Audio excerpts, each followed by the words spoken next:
Hi everybody, this is Miss Wagner, and I'm going to talk to you today about when, why, and how to use direct quotations to enhance the arguments in your research paper.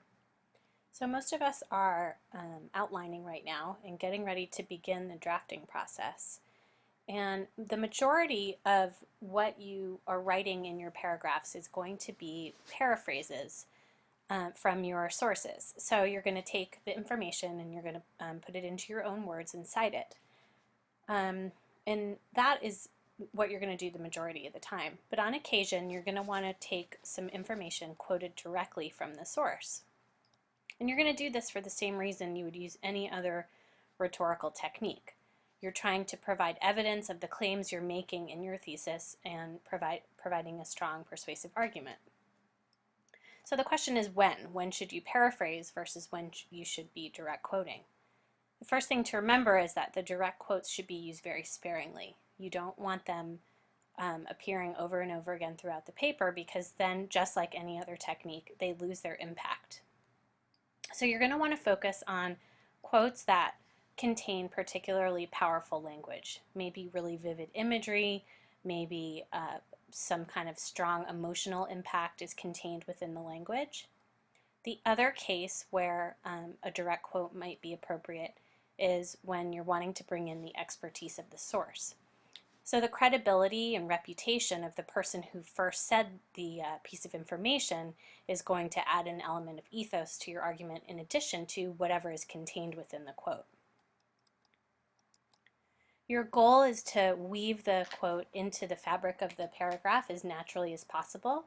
You want the writing to flow from your words to the quote and back again, without jarring the reader or taking them out of the experience of reading your paper.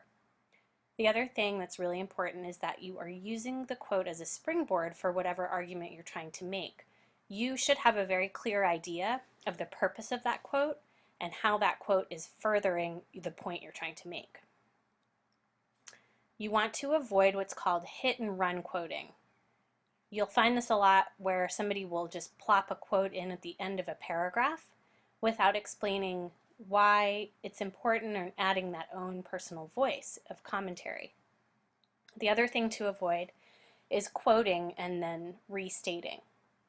I think you should choose a direct quote because whoever said it first said it best. So then to quote it and paraphrase it is redundant and not respecting the fact that you chose to quote it because they said it best. Whatever follows the quote should be new information. And then finally, in terms of ethics, it's really important that you don't alter the meaning of the original source in order to serve your own purposes. You have to stay true to the intent of whatever that original source was saying. So excuse the food metaphor, but I think this is a really convenient way to think about how the structure of a quote should be found within a paragraph. So if you think about a sandwich with the 2 slices of bread and then whatever is in between, you need all 3 elements in order for it to be a usable thing. The first layer of bread would be the introduction. You're going to use some kind of signal phrase to attribute the source of the quote. So you're saying the name maybe of the person who originally wrote it, maybe you're giving a little bit of their background or credentials. And the other thing here is that that's a really important time to consider the tone of the original quote and the source. It's a way to really capitalize on the persuasive possibilities of the quote by introducing it with an appropriate verb. So if you have a scientific report that you're quoting from, you might use a verb like finds or states or recommends. And there's a big difference between that and, say, argues or even pleads or warns, right? So whatever verb you use there is going to have a big persuasive impact. Then next is the actual quote. That would be the filling, right, of the sandwich. And it's really important that you are meticulous with the exact wording. You're putting quotes around it. That means that you've taken it, you've picked it up exactly as it was in the source and put it into your paper. You will also be citing that, and we'll talk about that in the lesson on parenthetical documentation. All right, and then finally, probably the hardest but most important layer is that last piece of bread. Without it, you would just have the peanut butter on the plate, right? It would be a mess. And so you need that last slice of bread in which you are providing the analysis of the quote. Again, this is not a restatement of the quote. You're not paraphrasing it. You're not saying again what they said, but you need to make a connection between the quote and the point of your paragraph. Go back to that, whatever kind of the topic sentence of that paragraph was, and bring it around full circle. This paper obviously is being written in third person, but the explanation layer following a quote, that's the opportunity for you to bring in your own thinking, your own commentary, how you've taken all of this different information and synthesized it into something that you believe based on your research. All right, let's look at an example. So, reading can change lives. Many authors become writers because of the influence books had on their own development. Anna Quindlen, a Pulitzer Prize-winning columnist and fiction author, reminisces. In books I have traveled, not only to other worlds but into my own. I learned who I was and who I wanted to be, what I might aspire to and what I might dare to dream about my world and myself. Many writers, such as Quindlen, read vociferously as children. Their eyes were open to new perspectives, even inspiring them excuse me, to dream of the writing life themselves.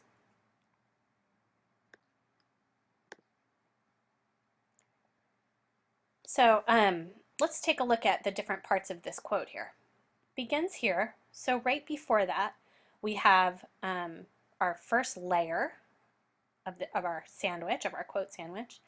And our signal phrase is Anna Quindlen, a Pulitzer Prize-winning columnist and fiction author, reminisces. So we've given her credibility, we've explained who she is, and then we use the word reminisces as a signal that she's thinking back to a time in the past.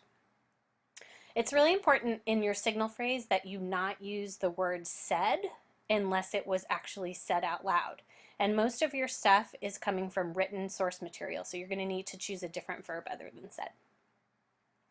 All right, and then right before that, we have the kind of the topic of this, the thesis of this particular paragraph. Reading can change lives, and that's what we're going about to prove.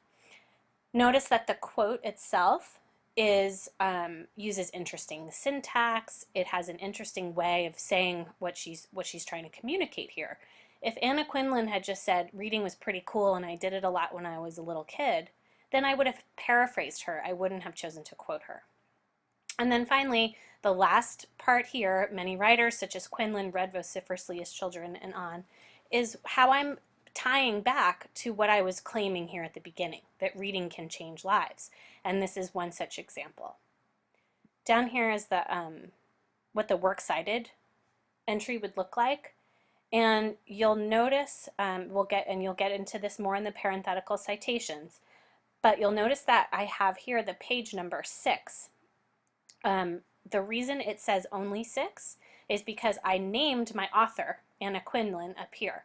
So I don't need to say Quindlen 6 because I've already done that. Oops. All right, so hopefully you can see all the different layers there. I would not want to end my paragraph with this quote. I need to add my own analysis and commentary afterward. All right, just a couple of other things, special cases. You may need to use brackets to clarify the meaning of something or to make a sentence grammatically correct. And what a bracket indicates is that you've changed something from the original quote. So here the original quote is, reading is also a process and it also changes you. And I needed to change that capital R to a lowercase r because of how I had my signal phrase here.